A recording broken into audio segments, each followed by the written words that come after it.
Thank you. Morning, ladies. Morning again. Yeah. Sometimes when I listen to those introductions, I feel like they're speaking about someone else. Now, I'm mindful that I am in the presence of some very important, influential, and powerful women. Kindly don't be put off by the very young-looking face.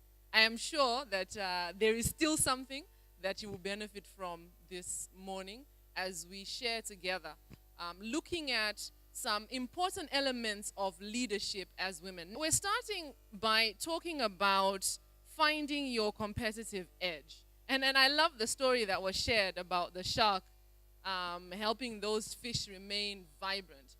And I think it's something that's really important. And so I want to start by having us just think about what your competitive edge is as an individual. And really maybe asking whether people in the room have actually really stopped to do a self-audit and look at what their competitive edge is. More and more, especially more so on a global scale. And then again, I think that this is a very exciting time for Kenya. When I look at the African landscape, I think Kenya is further ahead in moving forward the women's agenda. So what does that mean for you? It means that you have to be ready. It means that women must be prepared.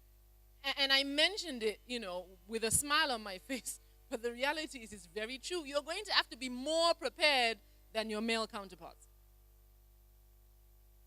We must be prepared to take up these roles of leadership. Here in Kenya, it's becoming law. Well, it has become law. Right? True or false? Organizations now, it's not even just, it's good business sense. It is legislation that they must bring women on board. But the reality is that we must be prepared.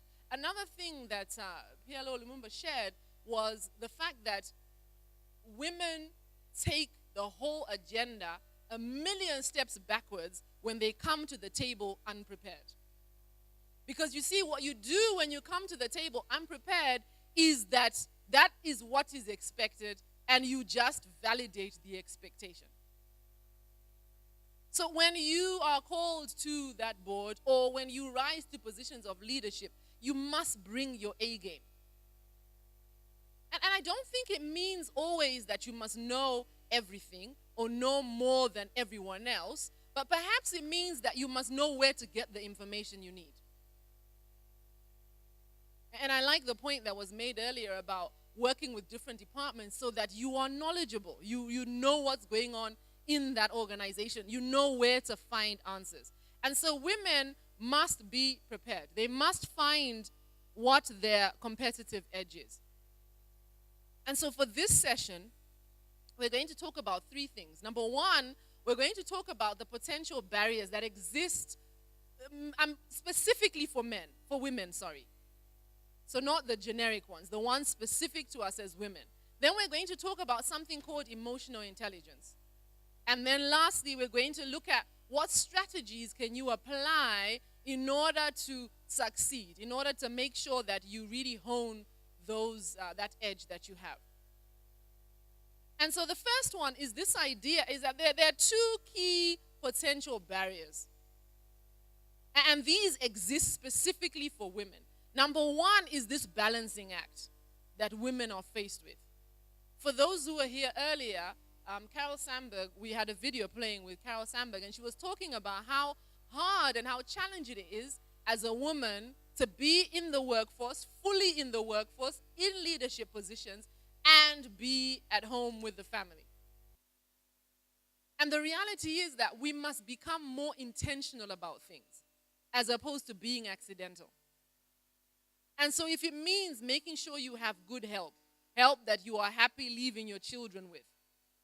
For every woman, the solution is different. But we must start by understanding that there is this balancing act and putting in place strategies that will help you to ensure that you can actually give your best in both worlds, at work and at home.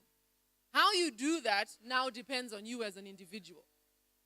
So have you put in place strategies to help you to navigate that man's world? ignorance is not bliss. Can I say that again? Ignorance is not bliss. In order to succeed at the highest levels, you're going to have to be aware that it's a man's world. I like the example you gave, and you'll forgive me for not knowing people's names I like to refer to you by name and say. But I like the example you gave of what you're doing at the paper. And you've made it very clear that it is a man's world, right? Isn't that what she said? But she's figured out how to navigate that man's world in order to get her agenda moved forward. So, first thing in defining your competitive edge is starting with the basics. Understand that there is this balancing act between your personal life and your work life, and figuring out how you are going to manage it. And then number 2, know that you are operating in a man's world. It would be nice to think it was otherwise, but it's not. That's just the reality. Moving on from that is this idea that in order for us to develop our competitive edge, we must develop something called emotional intelligence. I've noticed in the 8 years that I've been in Kenya that we pride academic success to the utmost. Form 4 results are lauded in the newspaper, on the news. And I think it's because we assume that by showing academic excellence, an A, is there an A plus? There's something higher than an A. In showing academic excellence, an A, in the UK they have A stars or something like that. So yeah, in showing academic excellence, somehow we believe that that is an indication of ultimate success. Do you know that research shows otherwise? I've maintained, and one of these days I'll do it, that I'd love to do a research paper that looks at the A students of 10 years ago to see where they are now. Because the reality is academic intelligence in and of itself is not enough. Now, don't get me wrong, I have 2 boys. There is no way we're having conversations about how academic is not important. I want those A's, definitely. My point is, it's not enough. In and of itself, it is not a determinant of future success. It opens doors, definitely. Those who score an A get called to particular universities, right? They are more likely to get scholarships if they want to go abroad. So it's important. But I think it's important that we see it for what it is, a door opener, as opposed to the end. The reason why we have young people falling into depression and God forbid, committing suicide is because they have perceived this A as the end, as opposed to the beginning, the opening of a door. Why do I mention this? Because research is showing more and more that emotional intelligence is a greater indicator of future success. So what exactly is emotional intelligence? Well, in a nutshell, emotional intelligence is the ability to recognize one's and others' emotions. And I talk about emotional intelligence a lot because it's something very dear to my heart. And I always preface it with this idea that it's, as Africans, talking about our emotions is not our default. True or false? Emotionally intelligent people are aware of what their default behavior is. Is my default fight? There are those, their default, their instinctive reaction to any situation in life is to fight. And when we talk about fight, we're not talking necessarily about bringing out the gloves physically, but it's about going to war as soon as something happens that you are not in agreement with. For others, it is flight. And so when a situation comes upon you that you are not comfortable with, your tendency is to run. And we may not mean physically running like Joseph did when he was running from Potiphar's wife, but removing yourself from a situation or perhaps avoiding certain discussions because you are not willing to have them. That's all part of flight. So which one is yours? Because the reality is we default to one or the other. If you are not aware of your emotions will control you. Because the second element of emotional intelligence is what we call self-regulation or self-control or self-management. You cannot manage something you are not aware of, can you? You must first be aware of it so that you can manage it. And so if I know my default is to tears, then I implement strategies that ensure that when I'm having hard conversations with my boss, I don't start crying. Right? If I know that my default is to violence, when people say things I don't like, I start spewing words from my mouth. Then I implement strategies that help me to make sure that when I'm dealing with a subordinate, I deal with facts and not emotions. Emotionally intelligent people are self-motivated. They do not need anyone else to pat them on the back, to tell them they're doing a great job. They are more than happy to do it for themselves. And for us to succeed as women, for us to develop our competitive edge, we must be self-motivated. You must have a very clear picture of where it is you're trying to go. That does not need someone else to reinforce you or to encourage you. It's nice when other people motivate you. Please don't get me wrong. It's nice when you have a boss who is encouraging, who pushes you. But the reality is, you cannot wait for it. And this is where utilizing your emotions for your benefit comes in. Because those very emotional emotions, and you talked about it being a deep well, are what can propel you to be self-motivated. People who are not self-motivated, who are lacking in self-motivation, must be content with mediocrity, no matter how impressive their other talents. That is a quotation. I can't remember who actually said it. But the reality is that your self-motivation is what will get you further than your talents. I am sure you know of men who are in positions and yet they are not necessarily the most qualified for that position. True or false? Why? Because men believe they can do it. And so we must be self-motivated because emotionally intelligent people are self-motivated. If you allow someone else to motivate you, what happens when they don't? Whether it is your father, whether it is your husband or boyfriend, whether it is your boss, if you are only moved forward because you are driven by, whether it's your mother, because I used examples of male figures, but some of us are motivated even by other women. Your motivation has got to be internal. Because the reality is, if you rely on an external party, one day they may not push you, and then you fail to achieve. And so emotionally intelligent people are self-motivated. Number 4 is empathy.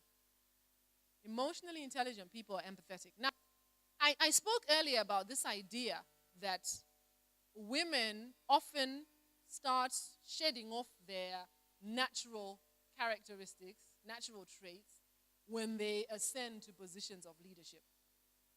Research shows that empathy is more of a natural characteristic of women than men. Right? So women tend to be more empathetic. And here's the thing. Leaders who are empathetic make more effective leaders. Can I say that again? Leaders who are empathetic, and this is not out of my mouth. This is research. Research shows that leaders who are more empathetic actually get more done. They are more effective. And this speaks to the point that was made earlier. This idea of a boss giving feedback that when you ask for others' opinions, you're not being a good leader. That's not true.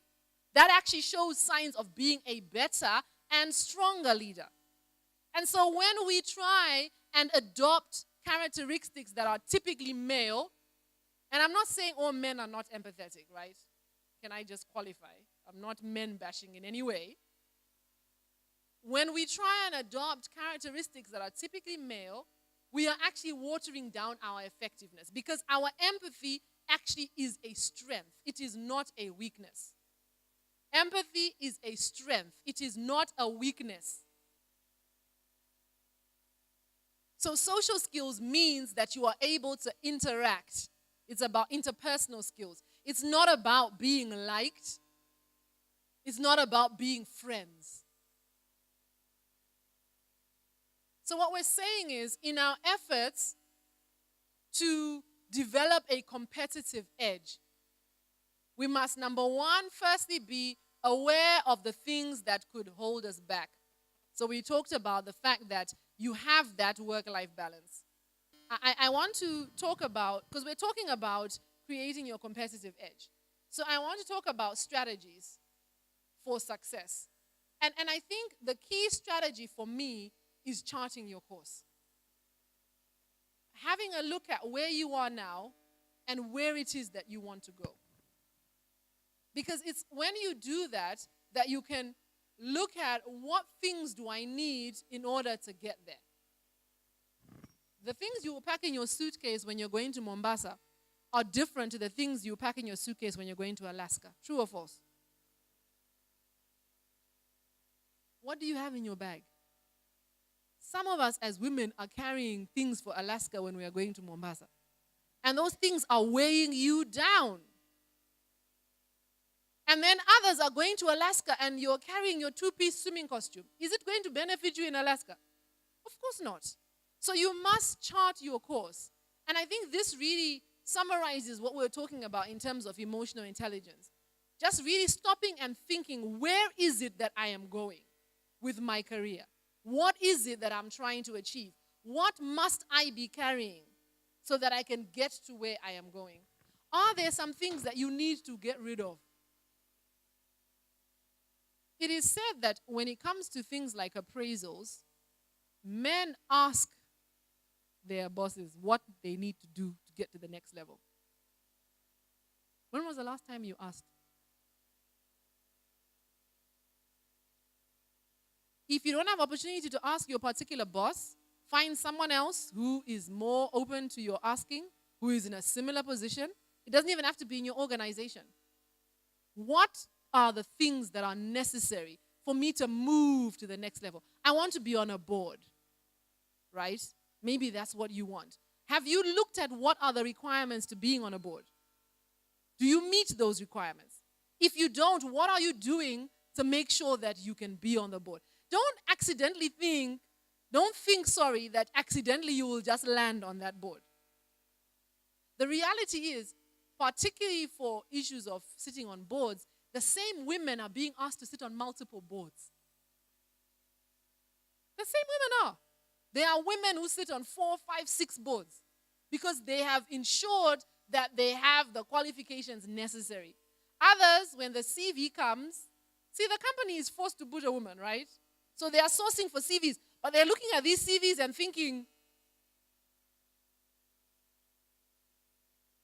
hey, let's just go to this one. So, chart your course. Where is it that you want to go? Chart your course. Have a think about it. We're going to take 5 minutes before you break for tea. Where are you today? Where is it you want to go? Whether it's within your organization, maybe it's to work for another company. Maybe you even know what that company is in particular. What things can you do to prepare yourself? If it's to be on a board, what does that look like? What things do you need to do to prepare yourself so you are board ready, for example? Just have a think about that.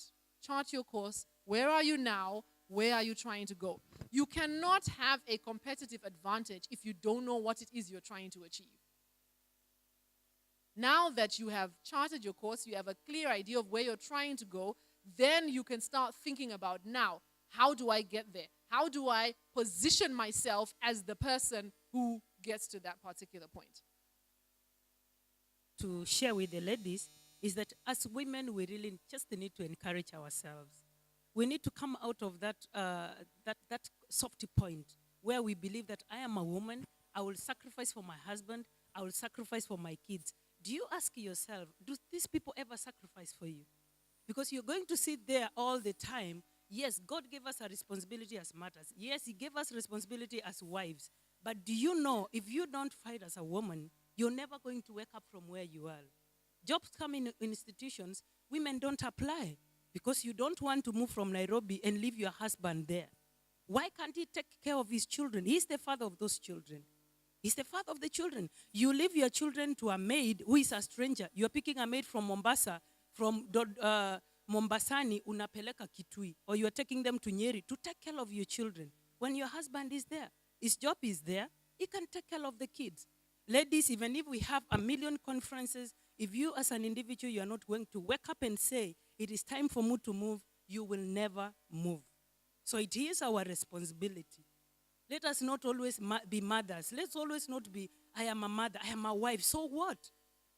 I'm a woman, so what? Everybody is. Wake up and see, what else can I do apart from being a mother? Those people you love so much, you sacrifice your career. Do they even love you back? Ask yourself those questions. Ask yourself those questions. So once you ask, it is our own responsibility to wake up and start this train. Otherwise, these people, nobody is going to push you. Thank you very much for that. When we are talking about balance, because sometimes it can get, because we are just, again, considering that you have a husband. We have single mothers, you have widows. Like myself, I lost my husband 5 years ago. So it took me such a long time to come back to reality, because there were those things that he used to do. Now, he's not there. If he was dropping the kids or if he was doing whatever, now I have to do all those things. And I have to run my company. So, where do we draw the line? So, let us not just look at balancing where you have support. Sometimes you don't have it. But what I have also learned to do is to get that support from my family. And I think this is one of the things that we really have to cultivate. Your family is your, like, everything. So let us also be realistic, because at the end of the day, the journey you are moving from here to there, you are not going alone. You are taking other people with you, but as you go, they must also understand where is it that you're going. So even if you are not there, it doesn't mean that you will not get there. Yeah. I like that point. And I like this idea. And you see, this goes back to this idea that as women, we must be clear and intentional, right? And we must stop putting our needs last, right? That's an important discussion to actually be having. That your children are not driving you to live a lifestyle that is beyond your expectations. I think that is the worst thing a parent can do for a child. And that is the reason why so many families today are falling apart. Because of this trying to be what you're not. What is it that you are good at? And capitalize on that. Number 3, don't compromise your values. The minute you start compromising your values, you are on a very slippery slope. So know what they are and don't be willing to compromise your values, regardless of the pressure. Have something that you stand for. And you stand for that all the time. Be a woman and don't try to be a man. It is your womanhood that gives you the strength that you have. When you try to be something you are not, you actually water down your womanhood. So capitalize on what you're strong in, be a woman, and don't try to be someone else. I want us to move into our second session, which is looking at people first management. So firstly, it's creating a culture of trust. Because people are not going to be free to share what they really think, to share ideas, to give feedback if there is not a culture of trust. I fear that you will hold it against me. So we're in a meeting and you ask me, Mucha, what do you think? In my mind, I'm thinking, this is not the time to really give my opinion. No, that's a really great idea. And yet I'm thinking that's the worst idea I've ever heard. So it's about creating culture of trust, developing talent, growing your people, investing in them. And that's what will result in high performance teams. So what do we mean by that? Whether you're talking about sports or business organizations, success requires synergy between teams. That's just the reality. Success requires synergy. And it requires trust between members of the team. According to Dr. Dwayne C. Tway Jr., trust is the state of readiness for unguarded interaction. That means that we can interact regularly in a way where we are not putting up our guards. You may have the kind of boss where every conversation you are reading between the lines, trying to figure out what is she really saying, what is he really saying. You're not just listening to the words, but you've developed the art of assessing what else is going on. And as women, we are very, you talked about female intuition. So we're very good at that. You can tell that this conversation is not quite what it seems. And we're saying that we should not be managers like that. Trust is not about saying what the person wants to hear. Trust is about being honest. So if a member of your team is not pulling their weight, it's telling them they are not pulling their weight. But so that they know that it is purely because they are not pulling their weight. Not because they are the wrong gender. Not because they are the wrong tribe. Well, there's 3 different types of trust. There's 3 different types of trust that you need to cultivate. The first one is called capability trust, which is where you allow people to make decisions and involve them in discussions, trusting that their opinions will be useful. I think there is nothing worse than being in an environment where you speak and no one ever hears what you're saying. You are in meetings, you're in meetings where you share an idea, no one pays any attention, and then someone else says exactly the same thing, and everyone says, wow, that's a really great idea. Has that ever happened?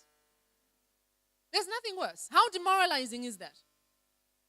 It's extremely demoralizing. And so as a leader, you need to make sure that you are not the one demoralizing your staff. So there are certain people who actually want to bring you down. So you give them an assignment and you trust them and to the end. And you have to give this assignment to the board on such and such a time. Oh yes, oh yes. Then last minute, as you're communicating, I hope we are getting somewhere. You're being told yes, you are getting somewhere. Then last minute, there was no report and it was deliberate. So really, can you trust such a person? So you have to stop trusting such a person. And now you're actually going to micromanage them. If you give them a report, which you need to take to the board, yes, after a week, can I see it? After another week, can I see it? That's the only way now you're going to get somewhere. Thank you very much. Remember, we said we want to be practical. A comment on trust. I think when you're a captain of a team, trust is very important. Because when you allow people to be accountable for what they are performing, you find even their productivity is very high. Number one, you can hold people accountable for what they have done. And when you trust the people, believe me, when you leave or when you're out of the office, they are able to do some duties even when you're away. Because they feel that this boss can trust us. She can give us responsibilities even when you're not there. But the moment your trust is not built, then you can be assured nothing will run when you're out of the office. So it's good to give people a chance. Trust these people.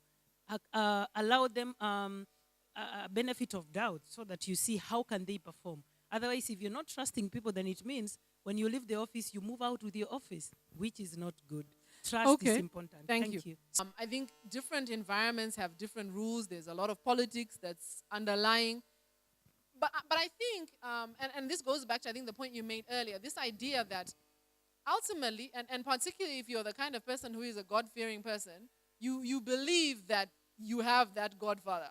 So even though this person who is causing much drama, let's use an example of an individual to start, who is causing a lot of chaos in your team because they have a Godfather, for example, an earthly one, right? And the fear is when you call them out, it can have ripple effects. I think sometimes as a leader, you have to weigh up what something is doing to the entire team. And sometimes you have to take the risk and be willing to actually call out people for their non-performance. The trick is to make it very clear that it is a non-performance issue. So I always say that one of the things that I think women don't do enough of is have fact-based evidence. So it's not enough to say, I hear or I saw. It's to actually have it. This is the report you were tasked with on this particular date. This was the outcome. This was the responsibility you were given on this date. This is particular outcome. This, so that the person you are speaking to, whilst yes, maybe in the corridors may say that you are victimizing them, they know for a fact that it is not. It's very clear that they have let themselves down. I think the first thing for me is where trust is broken, is let's talk about these things. When we hide things and we pretend they don't exist, that is actually not a solution. Shareholder interference. Then I'm just asking, what strategies or tactics are in place? Because I've been told, okay, then put them in what they call non-consequential positions, where you relegate somebody to the back of beyond. Mm-hmm. But at the end of the day, I'm just wondering, like, if you guys have ever encountered that and how you've dealt with it. Yeah, ladies, there is a question. How do you deal with that? Someone is not performing, you've taken them through. So in essence, you can't fire this person, right? So you can't fire them. What do you do? In the response to the lady there about the political interference, we have to understand it puts the supervisor on a very difficult situation. Because in the first place, this person is politically connected and there is some interest and was employed after discussions with some higher power. And you, as the manager, you have signed your performance contract on ABCD. So he is also contributing to be a part of your contract. So the best thing is that when you realize there are such weaknesses, you have also set your targets, he's not performing, the best thing is to discuss with the immediate supervisor about those issues. And then after you have put them on paper, because this time we went down because he didn't do ABCD, the next time what do we do? So you just put it right to your supervisor or to your boss that you are not able to do what you are supposed to because of this person of ABCD. So that they can deal the issue of either removing him to another department or giving you another person to work with. Because the moment you go head on, sometimes it is going to affect you negatively because it will be turned political. And political issues are usually very dirty. So it is always good to have documents for you and the time and the work that was supposed to be done. And then you just give why you think you are not performing, and you justify it. You discuss it to your boss. Your boss may not agree to remove the person. Yeah. But then you can tell him, if you're not removing him, can you give me an alternate? The one I'll be working with, then that person, wherever they can be taken to Siberia. But it is not you who will be... because you have no power to sack this person. And since it is a political issue, he is also to go to the politicians and report you are the one unamwonea. You are against the working, and maybe, he will even say that you are seeing that person as if that is a threat. So it needs a balance. To tell you a story about a friend of mine, yeah? She had a similar problem. There was an employee who was very problematic, and she used to Skype job. She comes, she signs in and goes away because she had a good father, yeah? So this friend of mine, she tried to talk to her. Everybody was talking to her, but she never changed. She used to use the power. She used to use that name of that prominent person. So this friend of mine, she decided to go to and discuss the matter with that godfather of that employee. Mm-hmm. So she went to explain to him that all that this lady was doing in the office, that she did not choose to